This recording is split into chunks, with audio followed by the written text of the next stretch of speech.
அனைவருக்கும் வணக்கம். நம்முடைய வாழ்க்கையில் சொந்தங்கள் அப்படின்றது ரொம்ப முக்கியம். இந்த சொந்தங்களில் ரொம்ப முக்கியமான சொந்தம் சொல்லி பார்த்தோம் அப்படின்னா நம்மளுடைய தாய் தந்தை, அப்பா அம்மா. அவங்க ரொம்ப முக்கியம். அப்பா அம்மா இல்லை அப்படின்னா நம்ம இந்த உலகத்துல இல்லை அப்படின்றது எல்லாருக்குமே தெரியும். நம்மளாலதான் நம்மளுடைய குழந்தைகளும் இந்த உலகத்துல இருக்காங்கன்றதும் தெரியும். ஒரு அப்பா அம்மாவுடைய தியாகம் அப்படின்றது இந்த உலகத்தில் ரொம்ப பெருசு. அது வார்த்தைகளால அளவிட முடியாது. அவ்வளவு பெரிய விஷயம். 1962 ஜனவரி மாசம் 10ஆம் தேதி ஒரு குழந்தை பிறகுது. ரிக் அப்படின்னு சொல்லிட்டு அந்த குழந்தையுடைய பெயர். அந்த குழந்தைக்கு செரிபல் பாலசி அப்படின்ற ஒரு வியாதி. செரிபல் பாலசி எப்படி வரும் அப்படின்னா, குழந்தை பிறக்கும் பொழுது குழந்தையுடைய கழுத்துல இந்த நரம்பு சுத்தினதால மூச்சு குழாயில ஏற்படக்கூடிய பிரச்சனையால அந்த குழந்தை நடக்க முடியாது, பேச முடியாது, ஒரு ஸ்டேபிள் இல்லாம இருக்கும் அந்த குழந்தை. அதுக்கு பேர் தான் செரிபல் பாலசி. இப்படி இருக்கக்கூடிய குழந்தைகளை என்ன பண்ணுவாங்க அப்படின்னா, ஏதாவது ட்ரைனிங் கொடுப்பாங்க. வேற சில இடங்கள்ல, வெளிநாடுகள்ல வேற சில இடங்கள்ல சேர்த்துருவாங்க. அப்படிதான் அந்த பேரண்ட்ஸ்க்கும் அட்வைஸ் பண்றாங்க. இந்த குழந்தைய வேற இடத்துல சேர்த்துருங்க அப்படின்னு சொல்லி அட்வைஸ் பண்றாங்க. ஆனா அந்த பேரண்ட்ஸ் அதுக்கு அக்செப்ட் பண்ணிக்கல. 1972 அந்த பேரண்ட்ஸ் வீட்டிலேயே வச்சிருக்காங்க. 1972 அந்த குழந்தைக்காக பிரத்யேகமாக ஒரு கம்ப்யூட்டர் டிசைன் பண்றாங்க. அது கூட அவங்க கையில காசு இல்லை.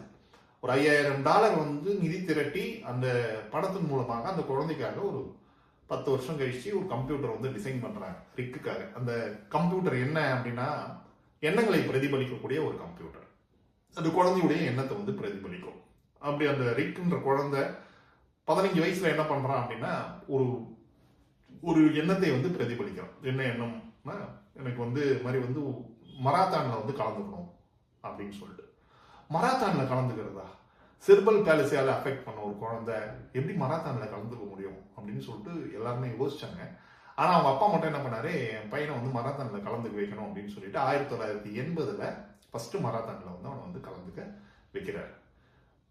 யோசிச்சு பாருங்க, மராத்தான்ல அவனை கலந்துக்கிறதுக்கு அக்செப்ட் பண்ணிக்கவே இல்லை. ஆனா அவங்க அப்பா கலந்து வைக்கிறார். எப்படின்னா, அந்த குழந்தைக்காகவே, அந்த பையனுக்காக, ரிக்குக்காக ஒரு பிரத்யேகமாக ஒரு சேர் அதை ரெடி பண்ணி, வீல் சேர் ரெடி பண்ணி, அந்த வீல் சேர்ல அவர் அந்த குழந்தைய பையனை வேகமா ஓட்டிட்டு போறாரு. இதுதான் அவர் பண்ண விஷயம். அது மாதிரி 1100 வாட்டி அவங்க எல்லா போட்டிகள்லயுமே கலந்துட்டு இருக்காங்க. அதுல பெரிய பெரிய போட்டிகள், நிறைய போட்டிகள்ல கலந்துட்டு இருக்காங்க.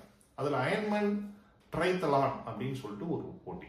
அந்த ட்ரைத்தலான்ற போட்டி என்ன அப்படின்னா, முதல்ல 3 இதுல பங்கு பெறணும். 17 மணி நேரத்துல அந்த டாஸ்கை முடிக்கணும். ஃபர்ஸ்ட் என்ன அப்படின்னா, தண்ணியில நீச்சல் அடிக்கணும். அந்த தண்ணி கடல் தண்ணியா இருக்கும், இல்ல ஏரியா இருக்கும், ஓப்பனா இருக்கிற தண்ணி. அதுல 2.6 கிலோமீட்டர்ஸ் ஸ்விம் பண்ணும். அடுத்தது சைக்கிள்ல போகும். அந்த சைக்கிள் ஏறக்குறைய 180 கிலோமீட்டர் சைக்கிள்ல பிரயாணம் பண்ணும். அதுக்கப்புறமா 42 கிலோமீட்டர் ரன்னிங், மராத்தான் ரன்னிங். இது மூணுமே 17 மணி நேரத்துல கம்ப்ளீட் பண்ணுன்றது தான் அந்த அயன்மேனுடைய அந்த இதோடைய போட்டியுடைய விதிமுறை. அவங்கள அனுமதிக்கல ஃபர்ஸ்ட். ஆனா அவங்க அப்பா இல்லை, நாங்க இதுல பார்ட்டிசிபேட் பண்ணணும்னு சொல்லி பார்ட்டிசிபேட் பண்ணாரு. பார்ட்டிசிபேட் பண்ணி 6 வாட்டி பார்ட்டிசிபேட் பண்ணிருக்காங்க. எப்படி பார்ட்டிசிபேட் பண்ணாங்க அப்படின்னா, முதல்ல அவங்க அப்பா ஸ்விம் பண்ணும்போது அந்த பையனை ஒரு போட்ல கட்டி, அவர் ஸ்விம் பண்றப்போ அந்த பையனை அந்த போட்லயே கட்டி கொண்டு வருவாராம் ஃபர்ஸ்ட் ஸ்விம்மிங்ல. சைக்கிள்ல போகும்போது அவனுக்காக டிசைன் பண்ண ஒரு இருக்கை, அந்த இருக்கையில அவனை உட்கார வச்சு அவங்க அப்பா சைக்கிளிங் பண்ணுவார். அடுத்தது மராத்தான்ல அவனுக்காகவே டிசைன் பண்ண அந்த இதுல வீல் சேர்ல அவனை உட்கார வச்சு அவங்க அப்பா கூட்டு போவார். இது ஒரு பெரிய விஷயம்.